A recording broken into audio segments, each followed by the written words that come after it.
Cuando salió la película 2012, estábamos a punto de terminar el libro de Segunda de Corintios. Y una de las cosas que se me hizo interesante a mí fue que tanta gente quería saber si el año 2012 en realidad iba a ser el final, se iba a acabar el mundo. Porque mucha gente estaba preocupada, mucha gente de hecho le creyó más a la película y al supuesto calendario maya que a lo que la Biblia dice. Y decidimos comenzar a estudiar el Apocalipsis. Y el pastor Brian también decidió que iba a empezar a estudiar el Apocalipsis. De hecho, fíjense que en Calvary Chapel Costa Mesa también empezaron a estudiar el Apocalipsis, y en muchas iglesias empezaron a estudiar el Apocalipsis porque había mucha gente inquieta por lo que había visto en la película y porque querían saber si era el fin del mundo. Conforme fue recorriendo, conforme fue pasando el año 2012 y la gente empezó a ver que no pasó nada, como que empezó a menguar el interés en estudiar el Apocalipsis.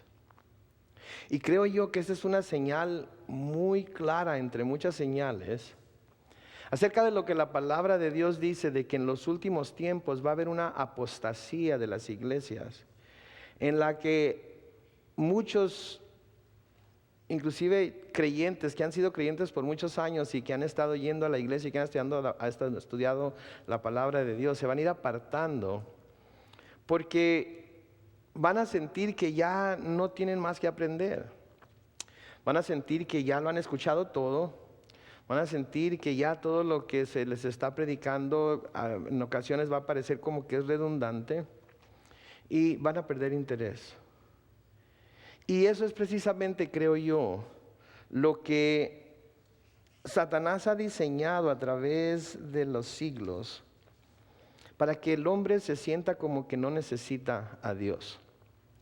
Para que el hombre vea a Dios como alguien quizás que en un momento dado puede alcanzar, al cual puede llegar de cualquier forma. Y que cuando todo el polvo se calme y todo llegue a la tranquilidad, vamos a descubrir que todo mundo vamos a estar en el cielo, que Dios no era el Dios que se predicaba la Biblia, que Dios era una conglomeración de dioses que tiene características de todos los dioses que se han manifestado o se han presentado o se han adorado a través de los siglos, y que no teníamos nada por qué preocuparnos. Y la palabra de Dios nos dice todo menos eso. La palabra de Dios nos dice que hay un solo Dios. La palabra de Dios nos dice que hay un solo nombre dado a los hombres por medio del cual pueden ser salvos. Un solo nombre bajo el cielo dado a los hombres, y ese es Jesucristo hombre. Y la palabra de Dios nos advierte que en los últimos tiempos la gente va a querer amontonarse maestros que les hagan cosquillas en los oídos y les digan lo que ellos quieren escuchar, y que les hablen y les prediquen cosas que no les hagan sentirse mal, que no les hagan sentirse culpables, sino que les llenen su corazón de ánimo, de fantasías, para poder seguir viviendo la vida que están viviendo. Creo que eso está sucediendo. Creo que eso se está dando. Y creo que lo que estamos estudiando ahorita acerca de esta Babilonia la grande, la madre de las rameras y de las abominaciones de la tierra, precisamente eso es lo que ha tenido en mente desde el principio del tiempo. Engañar al hombre para pensar de que por sus propias fuerzas, por sus propios métodos y bajo sus propias condiciones puede llegar a Dios. Y a través de los siglos ha hecho caer a muchas naciones, ha hecho caer a mucha gente, ha hecho caer a muchas culturas. Y finalmente nuestra cultura, nuestras generaciones, estas generaciones de las que están ahorita todavía naciendo, pero que quizás lleguen a una edad como la nuestra, que lo encuentro difícil, pero pudiera ser porque Dios es paciente y tiene misericordia, van a creer y van a caer igual que todas ellas. Y yo creo que es muy relevante lo que estamos estudiando ahorita al ver lo que está sucediendo en el mundo. Porque todos nosotros estamos De alguna manera tenemos la propensidad a cansarnos de seguir corriendo la carrera, a cansarnos de hacer lo bueno, a llegar a pensar que no tiene caso, que no hay ningún propósito, que quizás todo lo que hemos aprendido y todo lo que se nos ha dicho no es cierto y que el mundo tenga razón. Y es un lugar muy peligroso en el cual nos encontramos. Vivimos en un tiempo muy peligroso para nosotros, como para nuestros hijos, como para nuestros nietos, porque pueden caer en ese error. He platicado con jóvenes que en algún momento han venido a nuestra iglesia, han sido parte del grupo de jóvenes o han participado de alguna manera en la iglesia. Y les empiezo a querer enseñar, decir, exhortar a que no se aparten del camino y de cómo Dios es fiel y a veces menciono las historias que todos conocemos, ¿verdad? Como David y Goliat y Sansón y Dalila, para hacer algún tipo de ilustración. Y su reacción es esta: ya sé todo eso. Pero mi mamá siempre me dice: Carlos Manuel, del dicho al hecho hay mucho trecho. Y si tenemos todo el conocimiento que pudiéramos poder obtener en nuestra mente, pero no ha llegado a nuestro corazón, va a llegar el momento en que mucha gente va a ser parte de esa apostasía porque creía que era salva, pero en realidad Jesucristo nunca tomó posesión de su corazón. Y va a llegar el momento en el que las cosas de las que estamos hablando van a suceder. Y entonces se van a dar cuenta y van a decir: ay, ¿cómo es posible que haya caído en ese error? Cada vez que pasa alguna tragedia, cada vez que sucede algo que nos haga pensar en nuestra propia mortalidad, hay una respuesta tremenda a las cosas de Dios. Y conforme va pasando el tiempo y el impacto de esa tragedia, el impacto de ese suceso va perdiendo su poder, también el deseo de buscar a Dios se va perdiendo. Los que hemos estado enseñando la palabra de Dios por algún tiempo y que hemos estudiado los sucesos que han pasado en la historia a la luz de la palabra, podemos ver que eso sucede. Y no nos desanimamos en seguir predicando la palabra, al contrario, a un servidor le da más deseo de predicarla, porque puedo ver que lo que la palabra dice está cumpliéndose. Y quiero advertir a mis seres queridos, a mi familia y a aquellos que Dios ha puesto bajo mi cargo, de que no se dejen engañar, de que no hagan caso de este mundo, de que no sigan la corriente de este mundo, de que no se dejen embabucar por los diferentes sistemas, por las diferentes creencias, por los diferentes tipos de religiosidad que de alguna manera tratan de acercar al hombre a un Dios que no es el Dios de la Biblia. Hoy vamos a seguir en nuestro estudio en el capítulo 17 del Apocalipsis y vamos a ver precisamente cómo esto es algo que ha estado sucediendo desde casi el principio de la historia. Y vamos a ver cómo Dios llegó al punto en el que se nos dice en el libro del Génesis que se arrepintió de haber creado al hombre. Sabemos que Dios no se puede arrepentir, simplemente se usa el término se arrepintió para que nosotros podamos de alguna manera identificar el sentimiento que Dios sentía al ver al hombre, que su corazón siempre estaba dado hacia el mal. Pero se arrepintió y decidió que iba a destruir toda la tierra y nada más salvó a Noé y a su familia. Pero poco tiempo después de que Noé y su familia descendieron del arca, una vez que el agua del diluvio se secó, vamos a ver que el hombre casi de inmediato se volvió en contra de Dios. Y usado por Satanás empezó a desencadenar un sistema de creencias que el único objetivo fue alejar lo más que se pudiera al hombre de Dios. Y desafortunadamente a veces parece que ese sistema de creencias, parece que ese esfuerzo que Satanás hizo está teniendo éxito.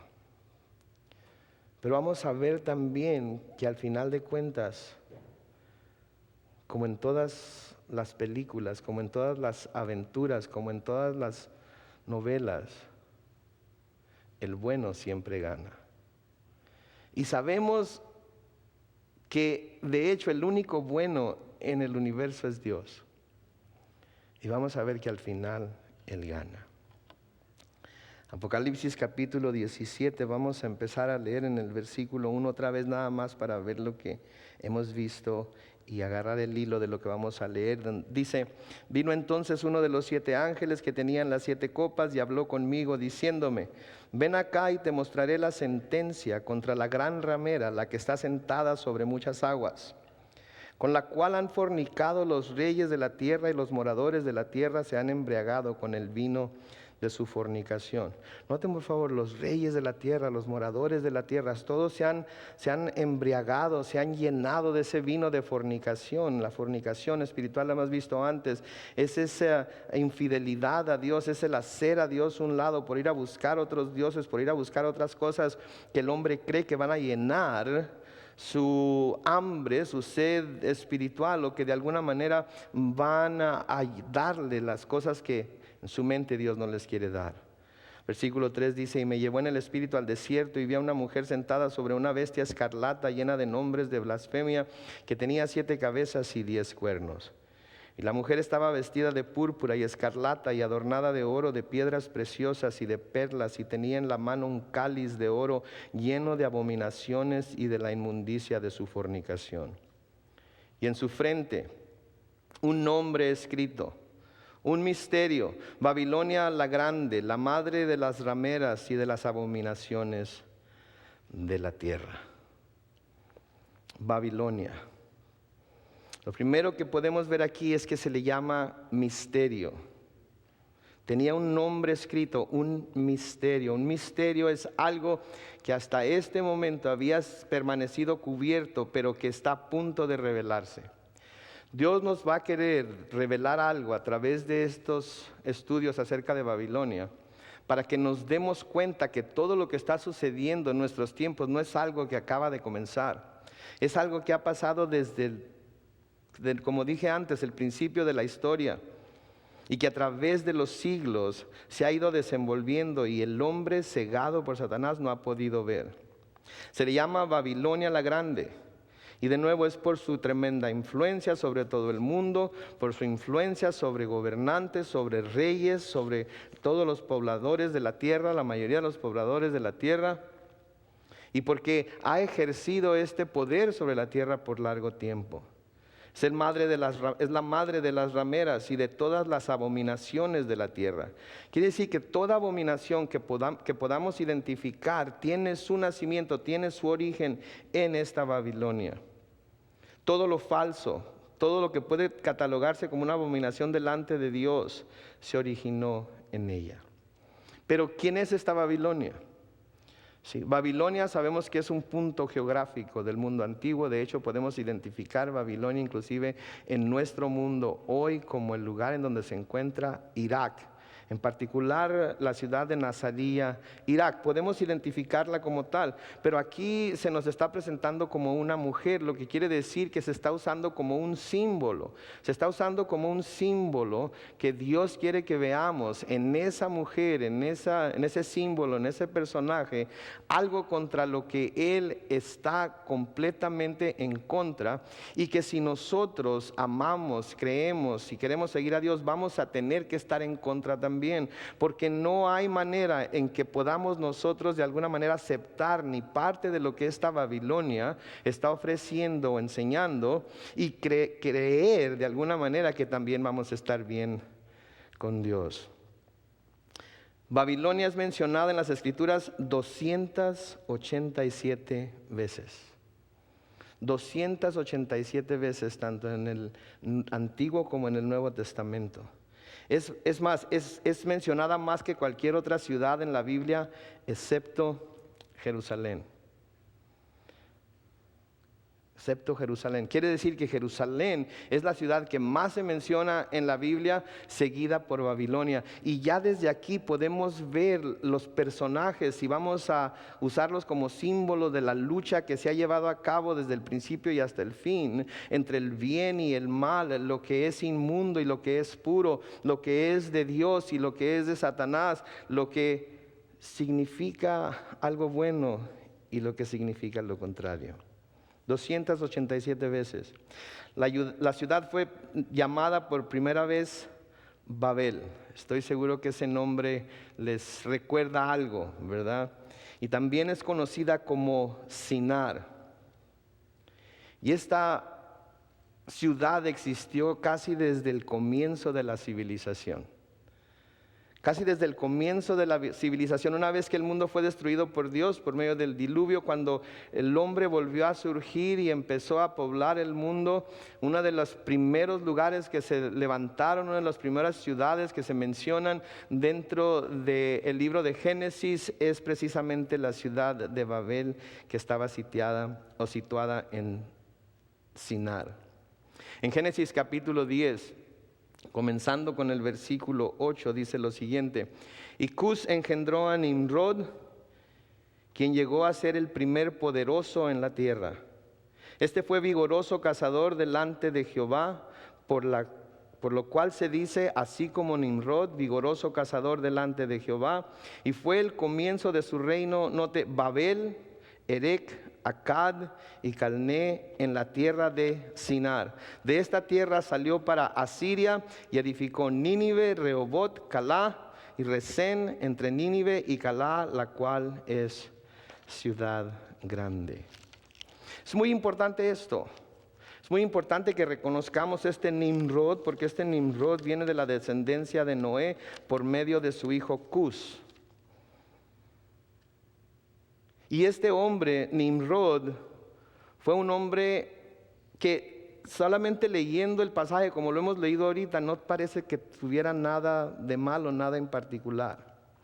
Pero lo primero que tenemos que ver aquí es el nombre de Nimrod, para entender qué es lo que Dios finalmente tuvo en contra de lo que él hizo y en contra de la ciudad que él edificó. El nombre de Nimrod quiere decir gobernante, quiere decir tirano, quiere decir guerrero, quiere decir rebelde. O sea que Nimrod era un hombre rebelde, era un hombre poderoso, que también significa un guerrero o un tirano. Todos sabemos lo que es un tirano, ¿verdad? Alguien que forza a la gente a vivir, a ser, que impone su voluntad, alguien que dice es a mi manera o de ninguna manera. Esto es lo que era Nimrod. Y cuando dice aquí que este fue un vigoroso cazador delante de Jehová, no está diciéndolo como que fue algo bueno. Lo interesante de su nombre es que lo que está diciendo aquí es que era un cazador que usó su fuerza para luchar en contra de Jehová. Era un hombre poderoso, era un hombre autosuficiente, era un hombre de esos hombres que todo lo tomaban, todo. A mí se me hace que era de Guadalajara o de Jalisco, ¿verdad? Lo que no le daban lo agarraba y se lo llevaba y así hizo su reputación. ¿Sí? Se imponía sobre toda la gente, imponía su voluntad sobre ellos. Era un cazador, pero era un cazador en contra de Jehová. En Primera de Crónicas capítulo 1 y el versículo 10 se menciona de nuevo, dice: Cus engendró a Nimrod, este llegó a ser de nuevo poderoso, Gibor en hebreo, en la tierra. Llegó a ser un tirano, llegó a ser un hombre poderoso, llegó a ser un hombre que imponía su voluntad. Y este hombre, con esta actitud, con esta característica, que es la única característica que se nos da de él en la Biblia, fue el que edificó la ciudad de Babel, que después se volvió en Babilonia. Vimos el nombre de Babel en el pasaje que acabamos de ver, pero luego el nombre de Babel aparece de nuevo en el capítulo 11 de Génesis. Y en Génesis 11, los versículos 1 al 9, dice lo siguiente: Tenía entonces toda la tierra una sola lengua y unas mismas palabras. Y aconteció que cuando salieron de oriente hallaron una llanura en la tierra de Sinar y se establecieron ahí. Y se dijeron unos a otros: vamos, hagamos ladrillo y cosámoslo con fuego. Y les sirvió el ladrillo en lugar de piedra y el asfalto en lugar de mezcla. El versículo 4 dice: y dijeron: vamos, edifiquémonos una ciudad y una torre cuya cúspide llegue al cielo, y hagámonos un nombre, por si fuéramos esparcidos sobre la faz de toda la tierra. Tenemos entonces hasta aquí, nada más en lo que acabamos de leer acerca de esta ciudad, tenemos aquí asociado con esta Babilonia la rebeldía de Nimrod, la tiranía de Nimrod, la lucha, la guerra de Nimrod en contra de Dios. Tenemos aquí el deseo del hombre de llegar al cielo por su propio poder y por sus propios medios. Miren lo que dice el versículo 4 una vez: vamos, edifiquemos una ciudad y una torre cuya cúspide llegue al cielo. Desde el principio de la civilización, el hombre ha querido encontrar una manera de llegar al cielo. Ve el cielo como algo sublime, ve en el cielo algo poderoso, ve en el cielo algo digno de alcanzar. La palabra de Dios nos dice que Dios ha puesto la eternidad en el corazón de los hombres. El hombre sabe que hay algo más. El hombre tiene que luchar mucho para deshacerse de la idea de que tiene que haber algo mucho más sublime, mucho más grande, mucho más poderoso, mucho más hermoso de lo que vemos aquí en la tierra, porque la hermosura de la creación le da testimonio de que tiene que haber un creador mucho más grande que todo lo que se ve. El hombre entonces ha tenido siempre ese deseo de llegar al cielo, pero ha tenido ese deseo de hacerlo bajo sus propios términos, usando sus propios medios. ¿Por qué creen que han inventado tantos dioses a través de los siglos? ¿Por qué creen que adoran las estrellas y la luna y el sol? ¿Por qué creen que todas las civilizaciones antiguas siempre han visto algo en el cielo que les llama la atención? Porque la creación misma da testimonio de la existencia de Dios. Y de nuevo el hombre tiene que luchar mucho para deshacerse de esa idea de que algo o alguien más poderoso que él, que está fuera del tiempo y del espacio, existe. Tiene que inventar cosas como la teoría de la evolución.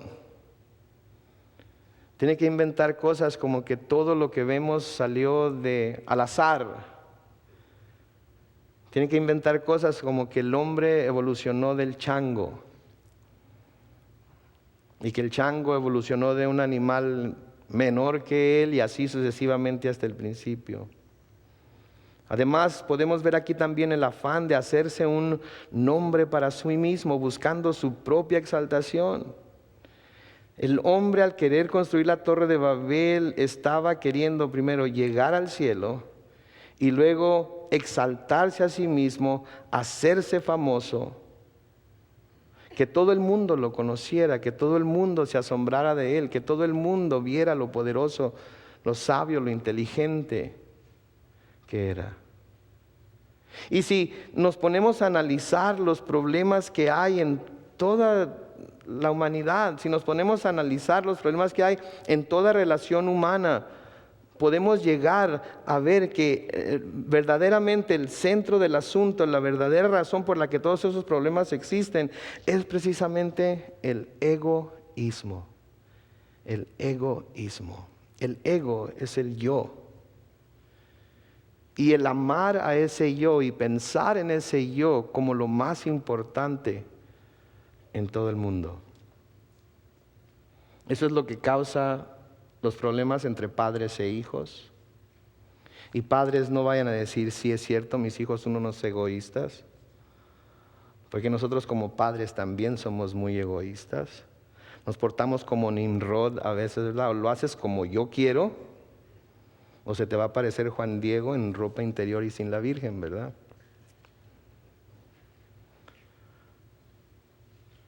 Y los hijos, desde que están chiquitos: mío, mío, mío. Salen del vientre llorando. ¿Por qué salen llorando? Porque tienen hambre. Porque los sacaron de ese lugar tan cómodo donde se encontraban y salen con hambre. ¿Y qué es lo primero que hacen? Llorar. ¿Para qué? Para que se les dé de comer. Porque salen pensando en ellos mismos. Y para nosotros como padres es una hermosura tener hijos, hasta que nos empezamos a dar cuenta de que para tener hijos, para criarlos, para mantenerlos, para poder ayudarles a que crezcan a ser las personas que nosotros deseamos que sean, hay que invertir tiempo, hay que invertir dinero, hay que invertir de nosotros mismos. Y empiezan los problemas. ¿Por qué? Porque así somos, tenemos ese sentido de que lo más importante en este mundo soy yo. Entonces podemos ver la rebeldía de Nimrod, el deseo del hombre a llegar al cielo por su propio poder, por sus propios medios, y además el afán de hacerse un nombre para sí mismo buscando su propia exaltación. Ese es el principio de Babilonia, ese es el principio de esta ciudad, que al final vamos a ver que Dios está tan airado con ella que hace descender todas estas plagas sobre ella para finalmente acabar con ella. Siguiendo aquí en Génesis capítulo 11, ahora en los versículos 5 al 9 dice: y descendió Jehová para ver la ciudad y la torre que edificaban los hijos de los hombres. Y dijo Jehová: he aquí el pueblo es uno, o sea, está unánime. Y todos estos tienen un solo lenguaje y han comenzado la obra, y nada les hará desistir ahora de lo que han pensado hacer. Ahora pues descendamos y confundamos ahí su lengua, para que ninguno entienda el habla de su compañero. Así los esparció Jehová desde ahí sobre la faz de la tierra, y dejaron de edificar la ciudad. Por esto fue llamado el nombre de ella Babel, porque ahí confundió Jehová el lenguaje de toda la tierra, y desde ahí los esparció sobre la faz de toda la tierra. Hay tantas cosas que podríamos ver en este pasaje nada más, pero porque estamos hablando de Babel y de Babilonia, nos vamos a concentrar en esas cosas nada más. Descendió Jehová. Y claro que nosotros sabemos que porque Dios es omnipresente, está en todo lugar. Al decir entonces descendió, una vez más la palabra de Dios está usando aquí palabras que nosotros podamos entender y con las cuales nosotros podamos imaginarnos lo que Dios hizo. Descendió Jehová entonces a la torre que edificaban los hijos de los hombres, y se dio cuenta el Señor que todos tenían un mismo lenguaje, que se estaban entendiendo, que se estaban comunicando muy bien, y que nada los iba a hacer desistir o dejar de hacer la obra que habían comenzado.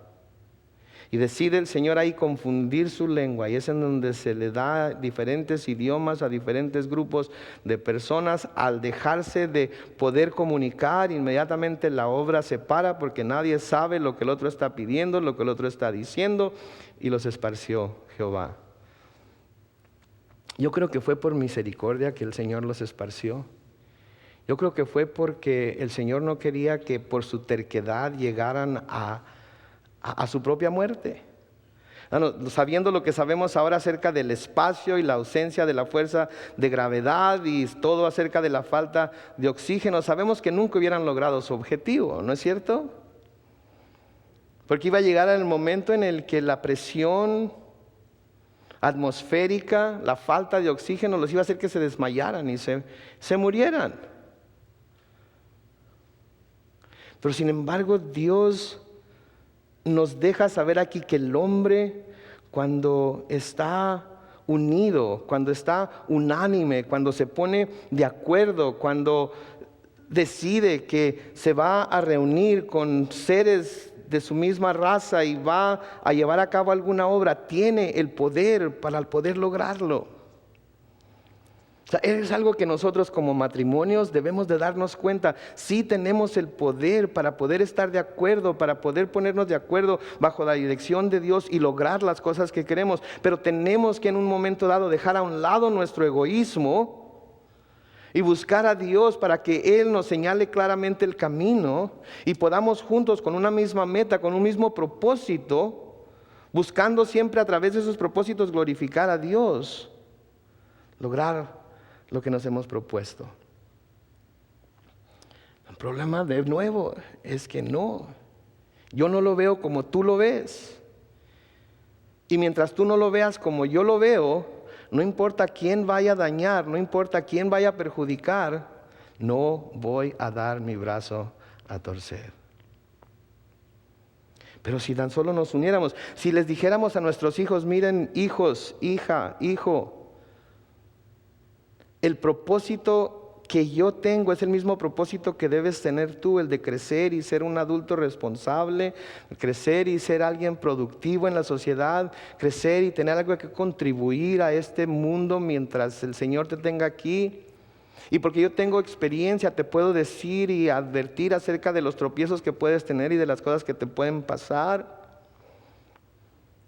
Así es que en lugar de trabajar, en lugar de estar el uno contra el otro, siempre gritándonos y diciéndonos y echándonos encaradas, ¿por qué no nos ponemos de acuerdo en cómo podemos trabajar juntos para lograr el objetivo que Dios tiene para mí como padre y para ti como hijo, como hija?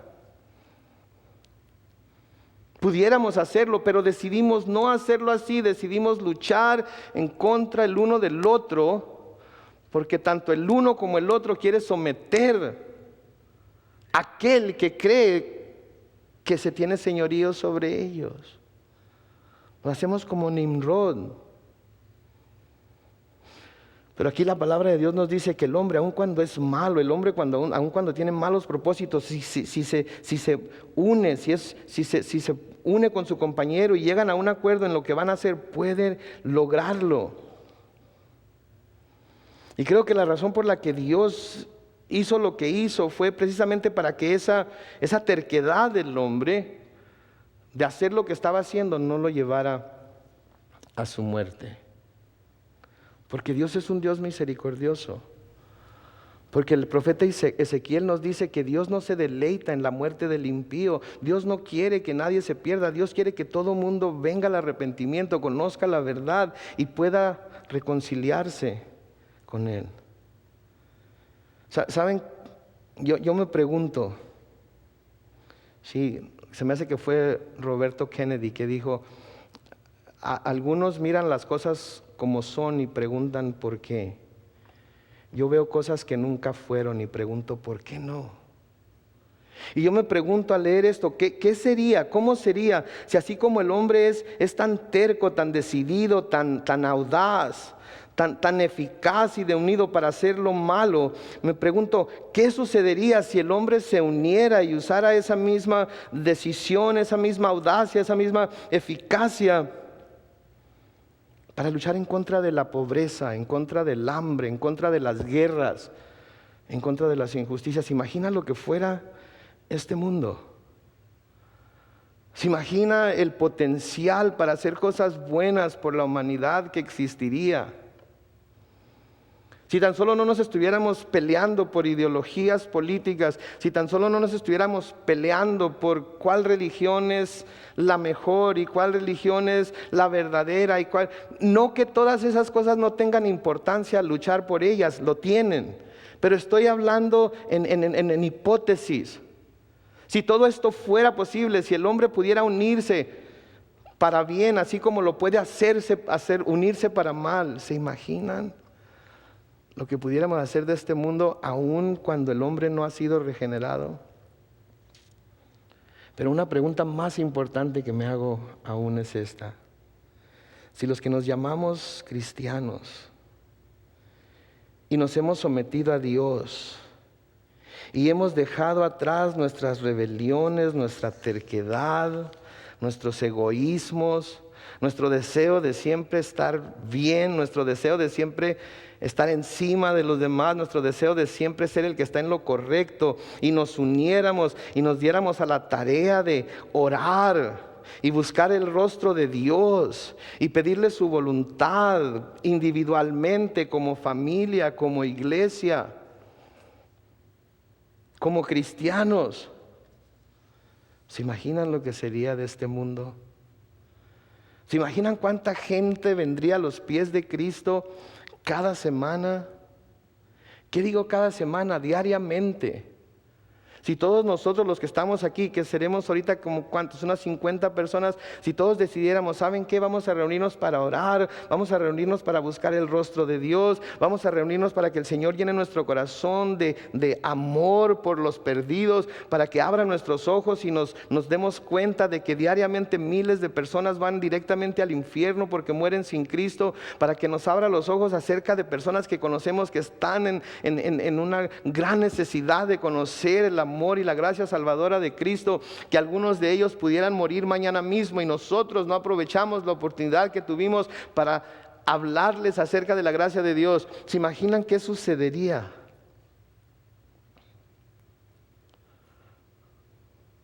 Pero así como Nimrod, nos rebelamos. Así como Babilonia, buscamos lo nuestro. Así como esta manera de pensar que quiere hacer las cosas aun cuando se dice que son para Dios a su propia manera, así nosotros también nos perdemos de ver el poder de Dios obrar en nosotros cuando estamos todos unidos buscando hacer su voluntad. ¿Saben que esto me recuerda lo que sucedió en el libro de los Hechos? ¿Se acuerda cuando llegó el día de Pentecostés?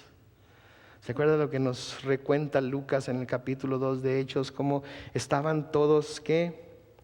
Unánimes, juntos. ¿Y qué estaban haciendo? Estaban orando. ¿Por qué? Porque el Señor Jesucristo les dijo que fueran a Jerusalén y se quedaran ahí hasta que la promesa que el Padre les había dado descendiera sobre ellos. Yo me pregunto, ¿cuántos de nosotros quisiéramos ver el poder de Dios descender del cielo así como descendió ese día?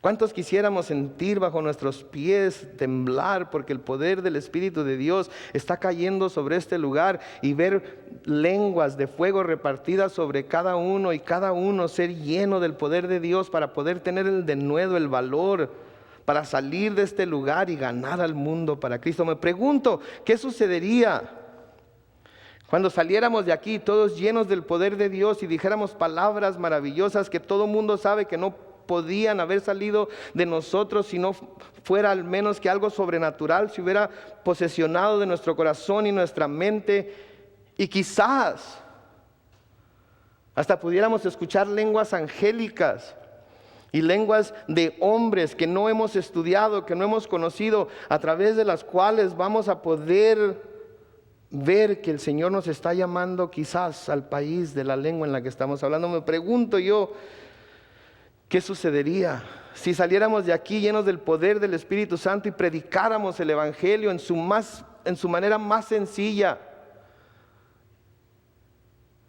El mundo está lleno de pecadores condenados a ir al infierno y Jesucristo vino a morir por ellos, para que todo aquel que en Él cree no muera, mas tenga vida eterna. No ir con todo tipo de argumentos teológicos, no ir a discutir si tiene que haber lenguas o no tiene que haber lenguas, no ir a hablar de si el bautismo es necesario para la salvación o no. Simplemente eres un pecador que necesitas el perdón de Dios para poder entrar al cielo, y si no lo recibes antes de que Él te llame a su presencia, vas a irte al infierno. ¿Qué sucedería si hiciéramos eso? Me imagino que sucedería lo que dice al final del capítulo 2 de los Hechos, comenzando en el versículo 37, después de que Pedro predicó tan elocuentemente sin tener ninguna instrucción teológica. Nos dice que al oír esto se compungieron de corazón y dijeron a Pedro y a los apóstoles: varones hermanos, ¿qué haremos?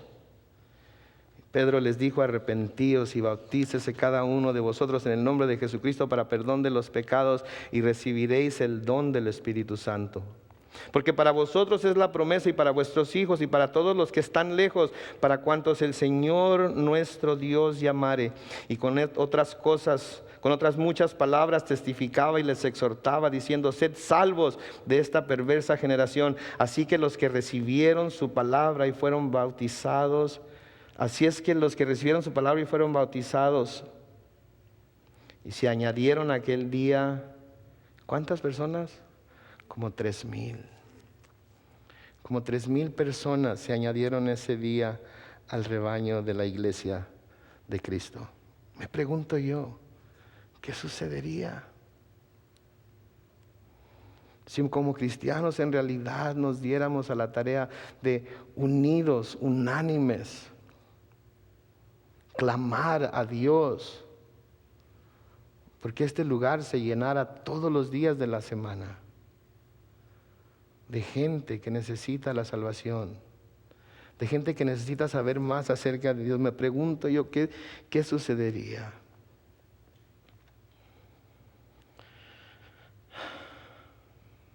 Lo contrario de lo que sucedió en Babilonia. En lugar del Señor bajar y ver lo que estaban haciendo y confundirlos con diferentes lenguas, el poder de Dios descendería sobre este lugar y maravillaría al mundo con lo que sucedería aquí. Pero volviendo de nuevo a Babilonia. Lo siento, tuve que soñar por un rato. Es bueno soñar, pero es mejor poner nuestros sueños en las manos de Dios. Y yo voy a seguir orando por ese día. Voy a seguir pidiéndole a Dios que ese día se dé muy pronto, lo necesitamos. Yo creo que todos nos damos cuenta de ello.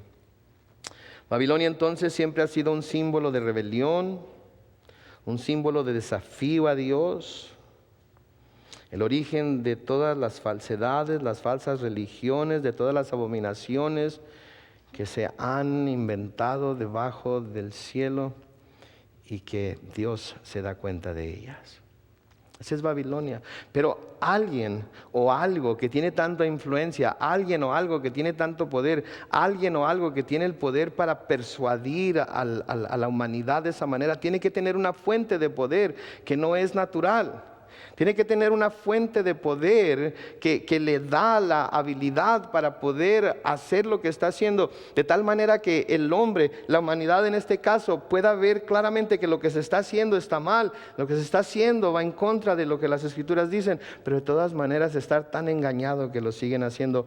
Y el poder, la fuente del poder de esta Babilonia es ningún otro que Satanás desde el principio. Vean en su Biblia, en Isaías capítulo 13, vamos a leer bastante en este momento, así es que abra su Biblia. Era demasiado para ponerlo en la pantalla, pero usted puede seguirme en su Biblia mientras yo leo. Isaías capítulo 13, comenzando con el versículo 1. Y vamos a seguir leyendo hasta el versículo 23 del capítulo 14, deteniéndonos aquí y allá simplemente para hacer algunas observaciones que debemos hacer. Isaías capítulo 13 dice lo siguiente: profecía sobre Babilonia revelada a Isaías, hijo de Amós. Levantad banderas sobre un alto monte, alzad la voz a ellos, alzad la mano para que entren por puertas de príncipes. Yo mandé a mis consagrados, asimismo llamé a mis valientes para mi ira y a los que se alegran con mi gloria. Estruendo de multitud en los montes como de mucho pueblo, estruendo de ruido de reinos, de naciones reunidas. Jehová de los ejércitos pasa revista a las tropas para la batalla. Un momentito aquí nada más. Más adelante en este mismo capítulo o en el capítulo siguiente del libro del Apocalipsis vamos a ver cómo los pueblos se reúnen para la batalla final en contra de Dios. Aquí Dios está reuniendo a sus ejércitos para esa misma batalla. Debemos recordar que a veces las profecías que se nos dicen en el Antiguo Testamento tienen un cumplimiento inmediato. En algún suceso de la historia se cumplió esa profecía o parte de ella, pero luego podemos ver también que esa misma profecía se extiende a veces hasta el final de los tiempos, como es el caso de esta. Versículo 5 dice: vienen de lejana tierra, de lo postrero de los cielos, Jehová y los instrumentos de su ira para destruir toda la tierra. Dios no ha destruido toda la tierra desde el diluvio, y después del diluvio prometió que nunca lo iba a volver a hacer, y si lo hacía no iba a ser con agua. Pedro nos dice que va a ser con calor ferviente, por eso podemos saber que lo que se está hablando aquí, Isaías está hablando del final de los tiempos. Versículo 6, aullad porque cerca está el día de Jehová. Vimos cómo el día de la ira de Jehová lo menciona Juan en el libro del Apocalipsis, precisamente en el capítulo anterior que vimos. Vendrá como asolamiento del Todopoderoso. Por tanto, toda mano se debilitará y desfallecerá todo corazón de hombre, y se llenarán de terror, angustias y dolores se apoderarán de ellos. Tendrán dolores como mujer de parto. Asombrará cada cual al mirar a su compañero sus rostros, rostros de llamas.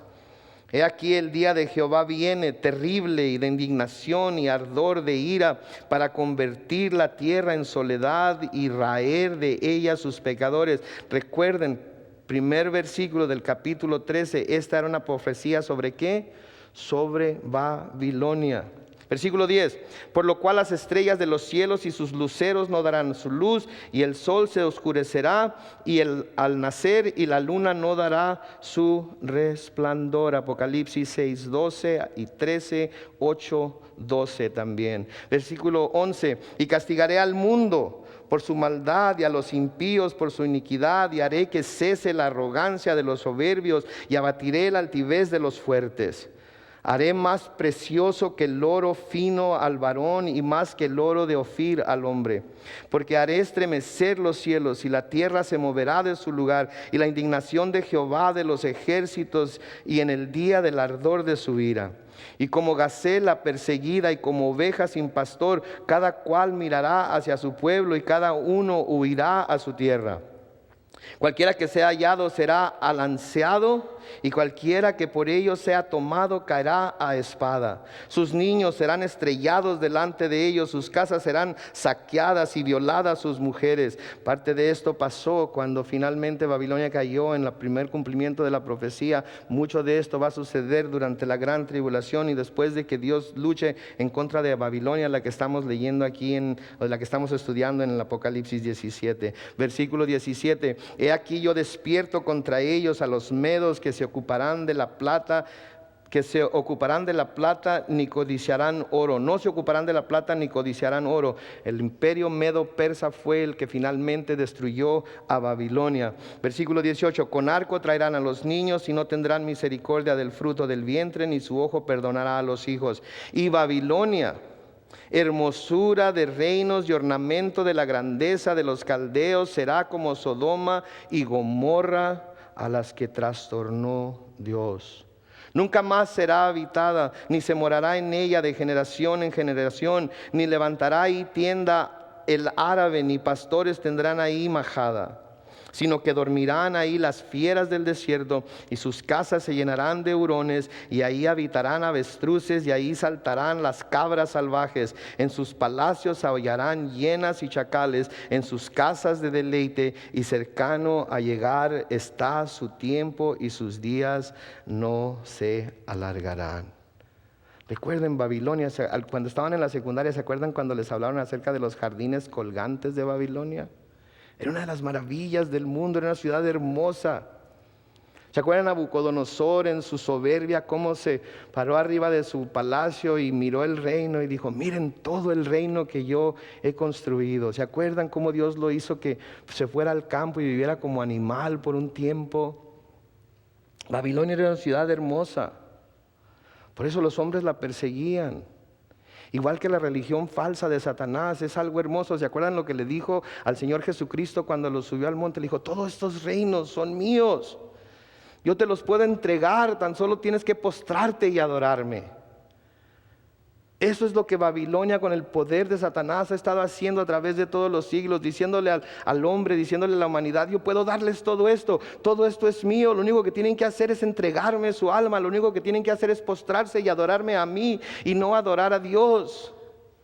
Yo puedo darles todo lo que quieran, todo el dinero, todas las riquezas, todas las casas, todos los carros, todas las joyas, toda la fama que quieran. No hay necesidad de ir a Dios. Capítulo 14, versículo 1, porque Jehová tendrá piedad de Jacob y todavía escogerá a Israel y lo hará reposar en su tierra, y a ellos se unirán extranjeros y se juntarán a la familia de Jacob. Y los tomarán los pueblos y los traerán a su lugar, y la casa de Israel los poseerá por siervos y criadas en la tierra de Jehová, y cautivarán a los que los cautivaron y señorearán sobre los que los oprimieron. Y en el día que Jehová te dé reposo de tu trabajo y de tu temor y de la dura servidumbre en que te hicieron servir, pronunciarás este proverbio contra ¿quién? El rey de Babilonia, y dirás. Quiero detenerme ahí, vamos a seguir leyendo acerca de este rey de Babilonia. Pero este rey de Babilonia no es un rey humano, no es un hombre, no es un Nabucodonosor. Este rey de Babilonia del que habla aquí no es otro más que Satanás. Dirás, versículo 4 de nuevo, ¿cómo paró el opresor? ¿Cómo acabó la ciudad codiciosa de oro? Quebrantó Jehová el báculo de sus impíos, de los impíos, el cetro de los señores. El que hería a los pueblos con furor, con llaga permanente, el que se enseñoreaba de las naciones con ira y las perseguía con crueldad. Toda tierra está en reposo y en paz, se cantaron alabanzas. Aún los cipreses se regocijaron a causa de ti, los cedros del Líbano, diciendo, desde que tú pereciste no hubo cortador contra nosotros. El Seol abajo se espantó de ti, despertó muertos que en tu venida saliesen a recibirte. Hizo levantar de tus sillas a todos los príncipes de la tierra y a todos los reyes de las naciones. Todos ellos darán voces y te dirán, ¿tú también te debilitaste como nosotros y llegaste a ser como nosotros? Descendió al Seol tu soberbia y el sonido de tus arpas. Gusanos serán tu cama y gusanos te cubrirán. Lea lo que dice el versículo 12. ¿Cómo caíste del cielo, oh lucero, hijo de la mañana? ¿Se fija cómo no era un rey terrenal? Era un ser que antes había estado en el cielo. Era un ser que antes había estado a un lado de Jehová. Era un ser que tenía arpas. Era un ser, según nos dice Pablo, puede disfrazarse como ángel de luz. Era un ser que era hermoso. Era una creación de Dios, al que Dios había tenido en el cielo, pero ahora dice, ¿cómo caíste del cielo, oh lucero, hijo de la mañana?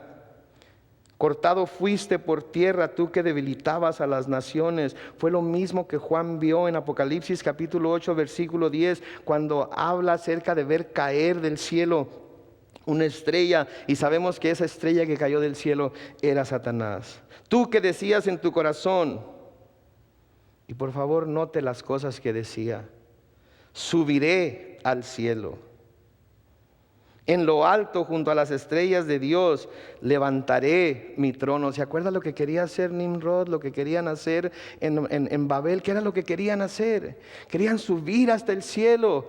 Querían por sus propios esfuerzos llegar a donde estaba Dios, bajo sus propios términos, como ellos querían, no como Dios lo había destinado que podían llegar. Junto a las estrellas de Dios levantaré mi trono, y en el monte de testimonio me sentaré a los lados del norte. Sobre las alturas de las nubes subiré, note, y seré semejante al Altísimo. Quería ser como Dios. ¿No fue con eso con lo que tentó a Eva? No morirás. Lo que pasa es que cuando comas el fruto que te prohibió, los ojos van a ser abiertos y vas a ser como igual que Él, conociendo el bien y el mal. Él quería ser semejante a Dios. Quería estar a la par con Él. Y sabe que ha estado tratando de hacer el hombre a través de todos los siglos, hacerse igual que Dios. Él tomar las riendas de su propia vida. Él decidir lo que es bueno y lo que es malo. Él decidir lo que va a obedecer de lo que Dios le dice y lo que no. Él hacer sus propias reglas. Él ser su propio Dios. Y si va a adorar un Dios, va a adorar un Dios que haya sido hecho de acuerdo a su propia imagen y semejanza, porque en el momento que adore al Dios verdadero no va a poder someterlo bajo sus pies y hacerlo hacer lo que Él quiere.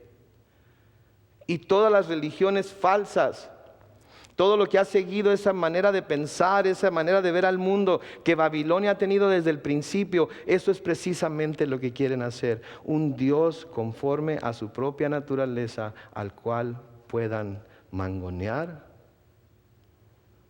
controlar y echarlo fuera si no les sirve como ellos quieren. Ese no es el Dios de la Biblia. Ese no es el Dios de las Escrituras. Ese no es el Dios de Abraham, Isaac y Jacob, y definitivamente no es el Dios que vino a presentarnos nuestro Señor Jesucristo. El Dios verdadero se le tiene que adorar, se le tiene que acercar uno en la manera que Él ha establecido que se le debe acercar. Y la palabra de Dios es muy clara: debemos de acercarnos a Él única y exclusivamente a través de Jesucristo, porque todo el que invoque el nombre de Jesucristo será ¿qué? Será salvo. No hay otro. Versículo 15: mas tú derribado eres hasta el Seol, a los lados del abismo. Se inclinarán hacia ti los que te vean, te contemplarán diciendo: este es aquel varón que hacía temblar a la tierra, que trastornaba los reinos, que puso al mundo como un desierto, que asoló sus ciudades, que a sus presos nunca abrió la cárcel. Va a llegar el día en el que vamos a ver al diablo y vamos a decir: ¿tú eras el que ponías mi vida de cabeza de vez en cuando? ¿Tú eras el que me causabas tantos problemas? ¿Tú eres el gusano insignificante que me exhortó, que me movió, que me tentó para desobedecer a Dios tantas veces? ¿Tú?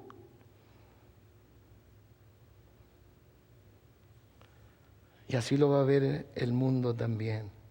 Versículo 18 dice: todos los reyes de las naciones, todos ellos yacen con honra cada uno en su morada. Pero tú echado eres de tu sepulcro como vástago abominable, como vestido de muertos pasados a espada, que descendieron al fondo de la sepultura como cuerpo muerto, hollado, que quiere decir pisoteado. No serás contado con ellos en la sepultura, porque tú destruiste tu tierra, mataste a tu pueblo. No será nombrada para siempre la descendencia de los malignos. Preparad sus hijos para el matadero, por la maldad de sus padres no se levanten, ni posean la tierra, ni llenen de ciudades la faz del mundo. Porque yo me levantaré contra ellos, dice Jehová de los ejércitos, y raeré de Babilonia el nombre y el remanente, hijo y nieto, dice Jehová, y la convertiré en posesión de erizos y en lagunas de agua, y la barreré con escobas de destrucción, dice Jehová de los ejércitos. Yo sé que es mucho, sí, fue mucho cuando lo estaba estudiando. Estoy seguro que me estaba saliendo humo de los oídos cuando estaba preparando esto, pero mis ojos fueron abiertos una vez más. Y me di cuenta de que este mundo de hecho sí es de Satanás, está controlado por Satanás mientras Dios se lo permita, mientras no llegue ese día en el cual Dios va a poner todas las cosas en su lugar.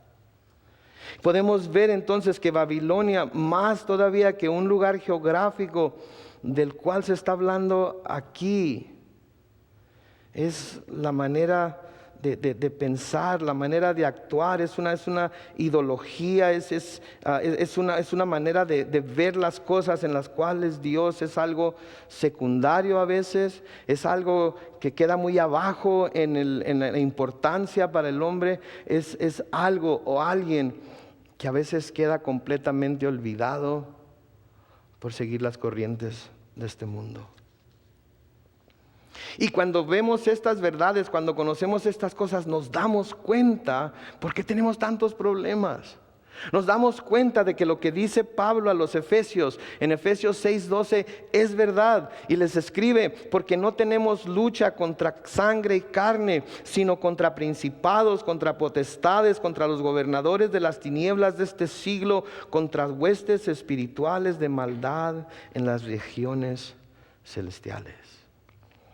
Nos damos cuenta que esto es verdad, nos damos cuenta que por eso tenemos tantas luchas, nos damos cuenta que nuestra lucha no es contra nuestros hijos o contra nuestro cónyuge, no es contra nuestro patrón o contra nuestros empleados, no es contra los pastores o contra los diáconos, no es contra nuestros hermanos o nuestras hermanas, es contra fuerzas poderosas que a veces usan a la gente que no es creyente para tentarnos, para tocarnos la llaga que sabe que nos va a doler y así perdamos el control y respondamos de la misma manera que Nimrod, siendo tiranos y rebeldes en contra de Dios, haciendo a un lado lo que Dios ya nos ha dicho que debemos hacer.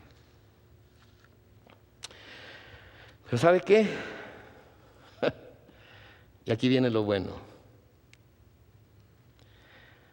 Todo esto que les he dicho, todo esto que es verdad, todo esto que es importante que lo sepamos, que lo conozcamos, que lo tengamos bien entendido, todo esto no debe ni de hacernos temer, ni dejar de seguir luchando.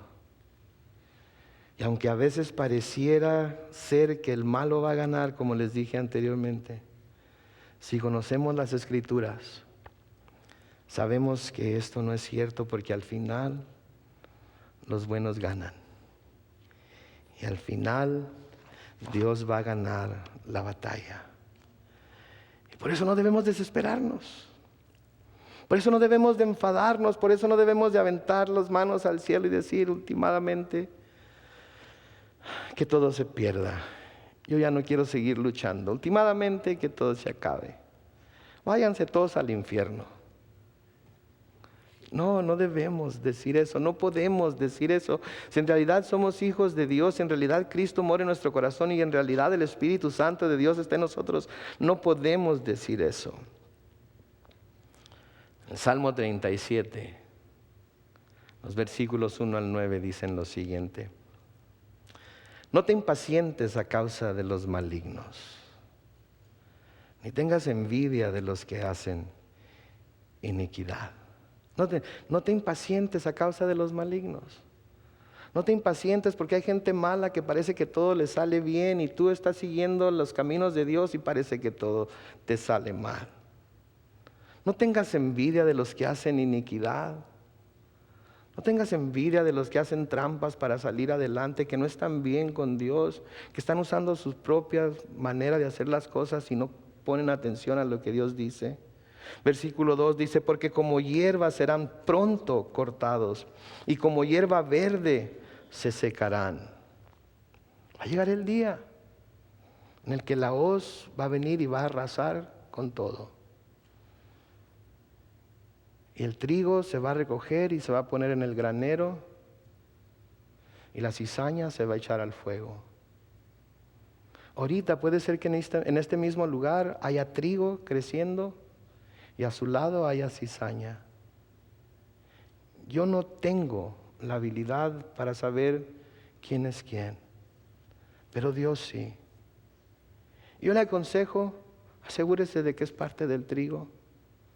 Ríndase a Dios. Finalmente ya deje a un lado Babilonia y sus ideas y venga al Dios vivo, al Dios verdadero.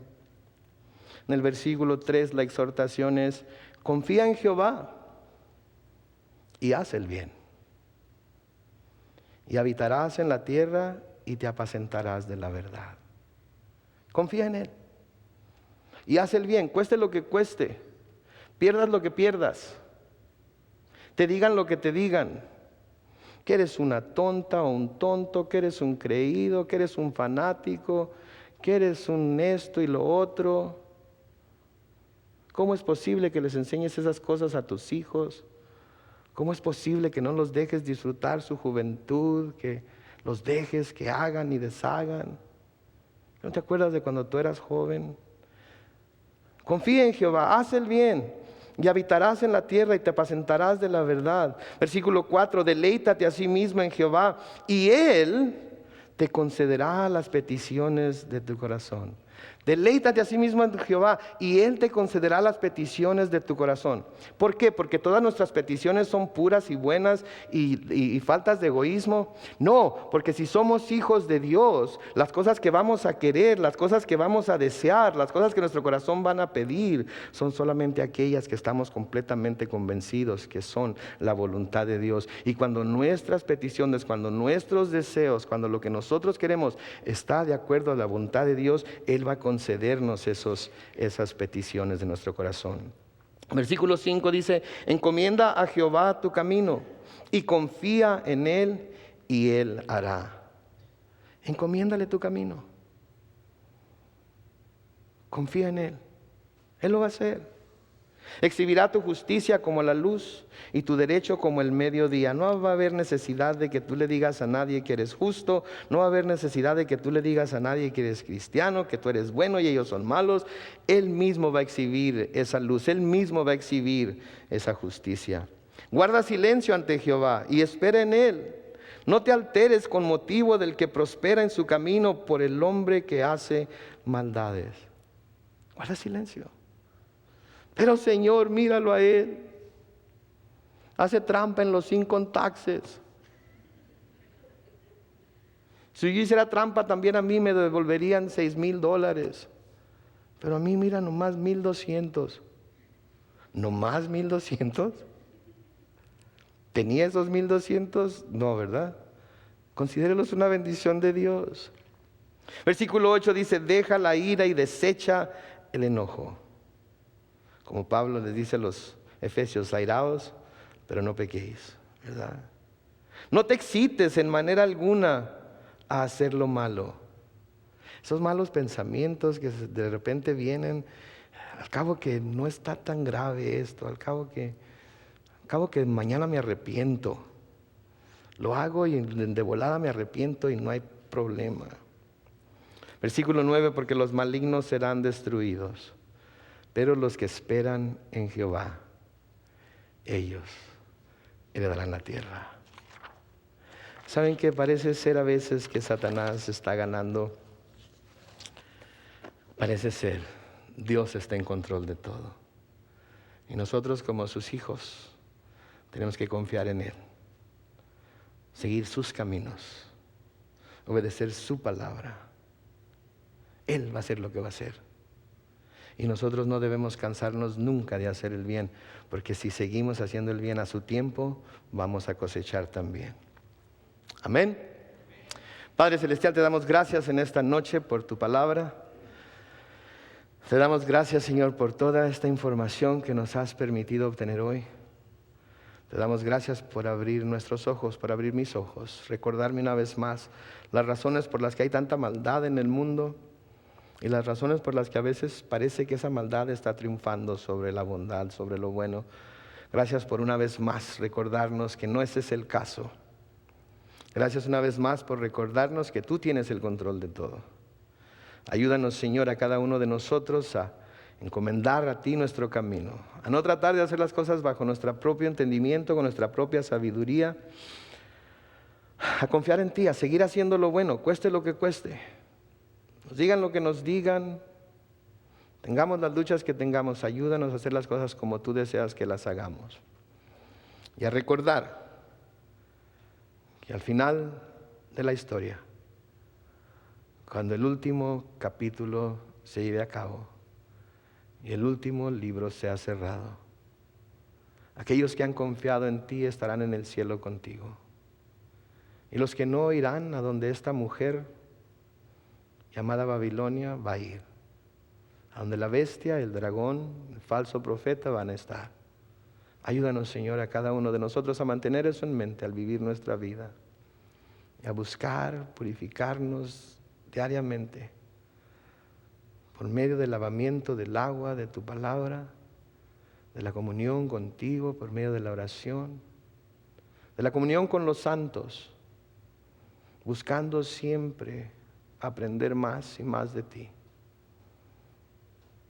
Sé con nosotros, Señor, en esta noche. Sigue hablándonos, aún cuando vayamos a dormir, que nuestro espíritu, Señor, sienta y reciba el testimonio de tu espíritu de que sí somos tus hijos. que podamos, oh Dios, vivir el resto de nuestros días, sean muchos o sean pocos, buscando honrarte en todo a ti, el único Dios, fiel y verdadero, en el nombre de Cristo Jesús. Y todos los hijos de Dios dijeron, amén y amén.